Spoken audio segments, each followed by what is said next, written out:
आज पहला चैप्टर है, इसमें पढ़ेंगे यूरोपीय कंपनियों का आगमन। यूरोपीय कंपनी यूरोप से भारत आने के दो मार्ग थे। एक था भारत के उत्तर पश्चिमी क्षेत्र से आना और दूसरा था दक्षिणी क्षेत्र यानी समुद्री मार्ग। तो ये दो मार्ग थे जिससे होकर यूरोपीय कंपनियां भारत में आई थी। यूरोपीय कंपनियों का भारत आने का कारण क्या था? तो 1453 में कुस्तुनतुनिया का पतन हो गया था और भारतीय वस्तु की मांग यूरोप में बढ़ गई थी। यूरोप में नए क्षेत्रों की खोज की होड़ लगी थी। यूरोप में पुनर्जागरण हो गया था जिसके कारण कंपास का आविष्कार हो गया था।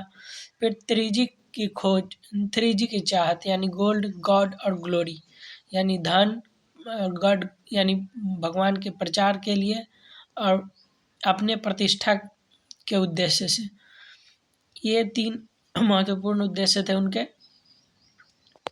कंपनियों का आने का क्रम देखें तो सबसे पहले पुर्तगाल आए थे, उसके बाद डच, उसके बाद ब्रिटिश, उसके बाद डेनिश, उसके बाद फ्रांसीसी। तो इसमें देखते हैं तो सबसे पहले जो सूरत में ब्रिटिश आए थे और फ्रांसीसी सूरत में अपनी कंपनी स्थापित की थी और सूरत में ही पहुंचे थे। पुर्तगाली जो है कोचीन में पहुंचे थे सबसे पहले, डेनिश त्रावणकोर में और मसूलीपट्टनम में डच पहुंचे थे। पुर्तगाल का पढ़ते हैं पहले। पुर्तगाल में जो पुर्तगाली शासक डॉन हेनरिक थे, उन्होंने भारत से व्यापार के लिए समुद्री मार्ग खोज करने की आदेश दिया। इसलिए इन्हें खोज में रुचि थी, इसलिए इन्हें हेनरी द नेविगेटर भी कहा जाता है, डॉन हेनरिक को। जिसमें बार्थोलोमियो डियास जो कि पुर्तगाली थे, उन्होंने भारत के खोज करने के क्रम में केप ऑफ गुड होप अर्थात अफ्रीका के अंतिम किनारे यानी दक्षिणी किनारे की खोज की, जिसे केप ऑफ गुड होप कहते हैं। 8 जुलाई 1497 ईस्वी को पुर्तगाली कैप्टन वास्को डी गामा बाद में भारत की खोज में निकला, जो अफ्रीका पहुंच गया केप ऑफ गुड होप किसके? बार्थोलोमियो डियास के सहायता से। और जब केप ऑफ गुड होप पहुंचा तो वहाँ एक गुजराती व्यापारी अब्दुल मजीद था, जिसके सहायता से वो 20 मई 1498 ईस्वी को कालीकट अर्थात केरल पहुंचा। भारत तक पहुंचने वाले इस मार्ग को Cape of Good Hope route कहते हैं और यूरोप से भारत का समुद्री मार्ग Cape of Good Hope route कहलाता है, जबकि यूरोप से अफ्रीका के दक्षिणी क्षेत्र यानी ये तूफानी अंतरीप या केप ऑफ गुड होप कहलाता है। समुद्री मार्ग की खोज कर भारत पहुंचने वाले पहले व्यापारी पुर्तगाली केरल कालीकट कप्पू कडाबू नामक बंदरगाह पहुंचा, ये जो कालीकट में है।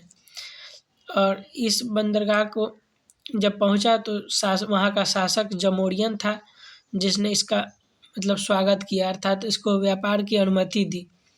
फिर 1500 में दूसरा पुर्तगाली कैप्टन पेड्रो अल्वारेज कैब्राल 13 जहाज़ों के साथ भारत आया, यही उद्देश्य से, क्योंकि जो पुर्तगाली जो ये आए थे, क्या नाम था, जमूरियन के तरफ जो आए थे केप ऑफ गुड होप के सहायता से पुर्तगाल वास्को डी गामा, तो वो जब गया था तो बहुत सारा धन कमाया था, 60 गुना प्रॉफिट कमाया था यहाँ के मसालों को बेचकर।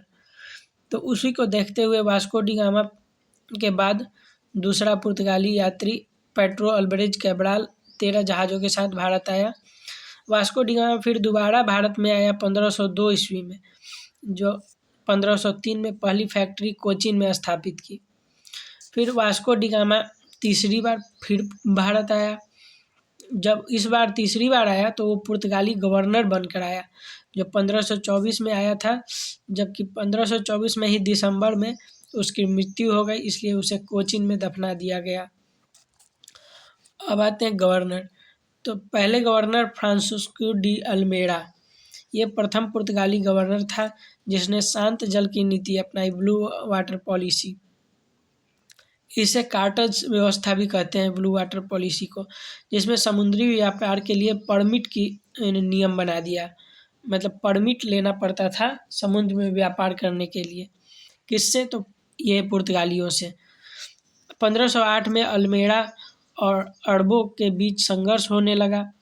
जो यहाँ जो देख रहे हैं, जो समुद्री मार्ग थे, पहले यहाँ से आते थे स्थलीय मार्ग से, लेकिन यहाँ अरबों का राज्य था, ये अफ़गानिस्तान पाकिस्तान के क्षेत्र में, और जिसके कारण ये चाहते थे कि जो भी पुर्तगाली व्यापारी आए वो हमसे हो करके जाए यूरोप, ताकि हमें भी मुनाफा हो। जब इन्होंने समुद्र से व्यापार करना शुरू किया तो उसके कारण ये पुर्तगालियों से जो अरबों का मतलब संघर्ष होना शुरू हो गया या मनमुटाव। फिर 1509 में दीव के युद्ध में मिस्र, तुर्की, गुजरात संयुक्त सेना को पराजित कर दिया। ये फ्रांसिस्को डी अल्मेड़ा जो था, ये 1508 में सबसे पहले संघर्ष हुआ तो जिसमें ये हार गया अल्मेड़ा और अरब के बीच। लेकिन जब फिर दोबारा 1509 ईस्वी में दीव के युद्ध में इन्होंने यानी फ्रांसिस्को डी अल्मेड़ा ने मिस्र, तुर्की और गुजरात के मुस्लिम ये तीनों की संयुक्त सेना को पराजित कर दिया अकेले। हिंद महासागर में इससे इसकी वर्चस्व हो गई और इसने अपनी स्थिति मजबूत कर लिया। इसके बाद आता है अल्फांसो दी अल्बुकर्क। ये 1509 से 1515 ईस्वी तक था। ये वास्तविक संस्थापक इसको कहा जाता है। 1510 में इसने गोवा को बीजापुर के शासक आदिल शाह से जीत लिया और 1961 में 1961 तक ये गोवा को अधीन रखा, अपने अधीन, यानी पुर्तगालियों के अधीन रहा गोवा। 1511 में मलक्का और 1515 में फारस की खाड़ी की होर्मुज बंदरगाह, ये दोनों को मलक्का और होर्मुज बंदरगाह पर अधिकार कर दिया। ये दोनों जो है समुद्री मार्ग में मुख्य अवरोधक का काम किया, मतलब अवरोधक मतलब एक बैरियर के जैसा काम किया, जो कि समुद्री मार्ग के जितने भी व्यापार होते थे उन पर निगरानी रखने का कार्य किया।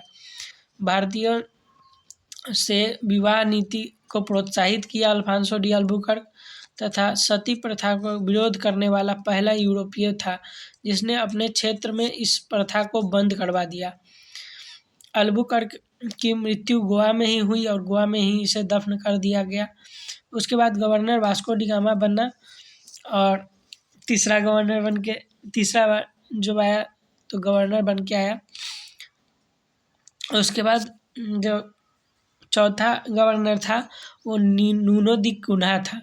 नूनो दी कुन्हा 1529 से 1538 ईस्वी तक था। ये 1530 में कोचीन की जगह पर गोवा को राजधानी बनाया। मुगलों का पुर्तगालियों से पहला संघर्ष जो है जहांगीर के समय सूरत में 1613 ईस्वी में हुआ। 1632 में फिर शाहजहां के समय 1632 में चटगांव व हुगली में पुर्तगालियों से संघर्ष हुआ।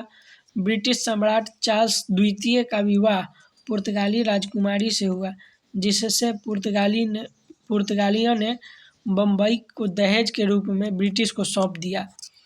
पुर्तगालियों के पतन का क्या कारण था? तो पुर्तगाली धार्मिक रूप और वैवाहिक नीति को ज़्यादा तवज्जो देते थे, यानी महत्वपूर्ण समझते थे। दोषपूर्ण राजनैतिक नीतियाँ थी और अंग्रेज एवं डच शक्ति का भारत में प्रवेश हो गया था और ब्राज़ील से व्यापार को ज़्यादा महत्व देने लगे थे। इन कारणों से पुर्तगालियों का मतलब महत्वपूर्ण स्थान नहीं रहा और भारत में धीरे धीरे इसका पतन हो गया। इसके प्रभाव क्या थे? तो पुर्तगालियों के प्रभाव से समुद्री मार्ग की खोज किया गया। भारतीय सामानों को यूरोप और भारत में ईसाई धर्म का प्रचार हुआ।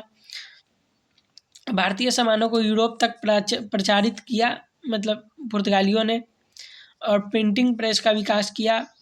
गोथिक स्थापत्य कला, जो चर्च बनते हैं वैसे स्थापत्य कला को विकास किया, और तंबाकू, मूंगफली, आलू, काजू, लीची जैसे फलों या सब्जियों को भारत में पहुंचाया। भारत में इसकी खेती की शुरुआत की।